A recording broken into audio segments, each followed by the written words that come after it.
CFR, my very important friend and brother. Your Excellency, I need to say that he has done very well to us in the 9th Senate. He is a member of the family of the police. Principal officers of the Senate, distinguished senators of the Federal Republic of Nigeria. With your permission, Your Excellency, I want to particularly recognize my leader, distinguished Senator Aliu Magatakardawamoko, Senator representing Sokoto Central. I also want to recognize, in particular, the senator from my zone, Sokoto Central, Sokoto South Senatorial District, His Excellency Aminu Waziri Tambuwal. My brother and friend, distinguished Senator Ibrahim Lamido, representing Sokoto East Senatorial District.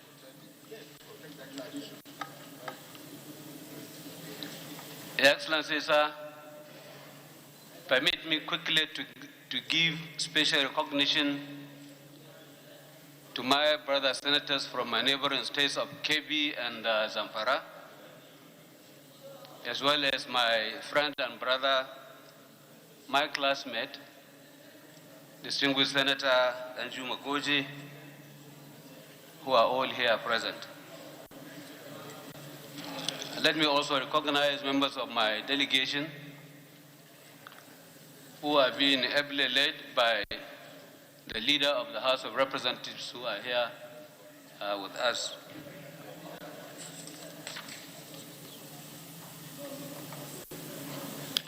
Your Excellency, let me first give glory to Almighty Allah, who has given me this golden opportunity to once again stand here in this very hallowed chamber before Your Excellency.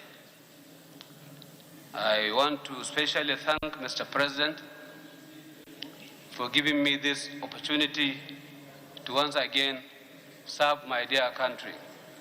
I want to assure him and assure all Nigerians that we will do our best to ensure that we align with the ideals and aspirations of Mr. President so that together we move this country forward.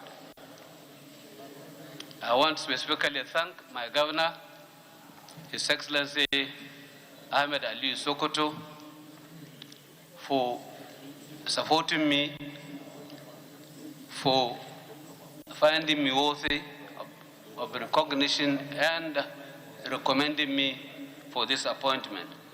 I thank His Excellency, and I thank all the distinguished senators who are here, and I want to say thank you and God bless.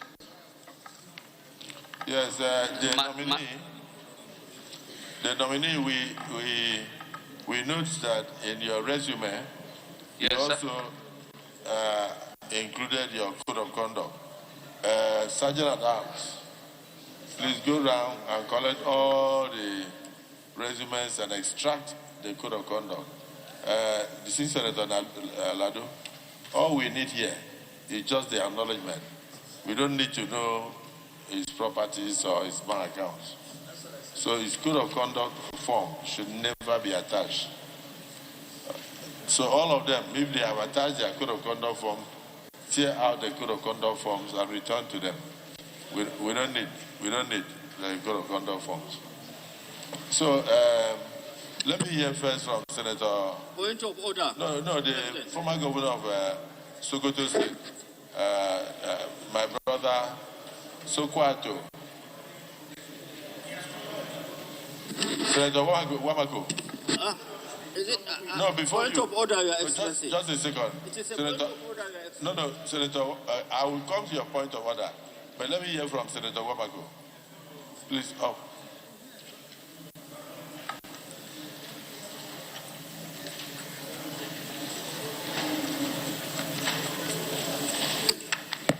Mr. President, my dear colleagues, I'm highly honored to comment about the nominee to us, who is my childhood friend, whom I know some 70 years ago, or something like that. 70 years. When we were just about 2 years we met, not even before you went to primary school. So, President, the gentleman before you, the great Dingyadi, the classmate in primary school, secondary, also worked together in government as farm secretaries. Before he became secretary to government, I became a deputy governor. And then later on, when I became governor, he was also became minister, and so many other things that happened in our lifetime. Mr. President, I want to briefly talk about this gentleman here for you. One thing I must add that he had the required patience to serve in the assigned ministry. He is a top negotiator. I know he was in the government. He have spared so many meetings with labor and other matters through his career as civil servant. So I'm confident that he's going. We're very proud of him in the ministry of why he's being assigned. That's all the what I want to say. Thank you, Mr. President. Thank you. Distinguished Senator Sabi, you mentioned point of order. Yes, sir. Thank you, Mr. President. Distinguished colleagues, I want to come under Order 42. If you permit me. Order 42, yes, the clerk. Order 42, you may read. By the indulgence of the Senate and the leave of the President of the Senate, a senator may make a personal explanation, although there may be no question before the Senate.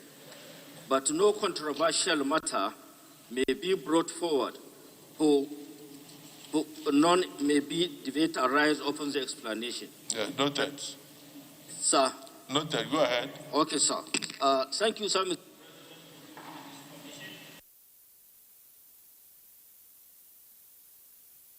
Who was fortunate enough to be the only person that has been returned from those ministers that were appointed. The second, I have been corrected, the second. And for that reason, I think he was once here. He underwent a serious, rigorous screening. And I believe he is somebody that is competent. I have ever worked with him in this former Sokoto State civil service. He was someone who rose through the ranks to become what he is today. It's very, very gentleman that you can vouch for his behaviors. I therefore think, Mr. President, this place being a serious chamber, we should allow this man to take a bow and go. Yeah. Thank you, Mr. President. But our brother Muhammadu, Dingyadi, Dingyadi, Katugan Sokoto. Katugan Sokoto. Yes, sir. Your second missionary journey. Yes, sir. Yeah, we have record in the Senate of the Federal Republic of Nigeria that we have had cause to screen you thoroughly and found you worthy to be a minister of the Federal Republic of Nigeria. We are even surprised that you served diligently and then Mr. President has looked at your record and decided to return you as a minister. You were here in 2019. Yes. And you were screened by the Senate. You served as a minister and you have been returned again today. So I don't know what new we are going to ask you. But all we can say is that based on the prevailing economic circumstances, what are the new innovations you think you add to your portfolio now that you are coming in? After that, you take a bow and then you can go. Thank you very much, Mr. President. It is a great opportunity that I've been asked to say one or two things about the ministry that I'm going to join. Your Excellency, I have not gone to the ministry, but from the resume of my CV here, you will see that I have served as a permanent secretary in over about 10 ministries. And of these ministries, I have served in core ministries, particularly Ministry of Education, Ministry of Health, and the Ministry of Establishment, where you deal with labor organizations, labor unions, and I had the opportunity of serving as a chairman, state negotiating council government side, and we dealt on a lot of issues relating to labor matters. So this is not the first time I'm coming here to give my contribution on harmonious responsibility, harmonious relationship between government and labor. I know what it takes to negotiate and to do it patiently and to listen to our friends from the other side. What is most important is to ensure that we motivate them, we listen to them, and we try to carry them along. I'm ready to do this, provided I have the support and cooperation of this hallowed chamber, because it's all about need of one thing or the other. And we can only get this through this hallowed chamber, Your Excellency. I want to say I'm ready, and I will be willing to take everybody along and to serve this country to the best of our ability. Thank you, Mr. President. Thank you. So you will employ a system of administration by proper education of the labor and the populace. So that they will understand government policies and then they will key into it. You will consult with them, you will carry them along. Very well. And I mean, something is a terrain you are familiar with. Very well. Served as a permanent secretary for almost 10 years, and having served as a minister of the Federal Republic. Is it the view of the Senate that this nominee be allowed to take a bow and go? Yes. Those in support say aye. Those against say nay. The ayes have it. You may take a bow.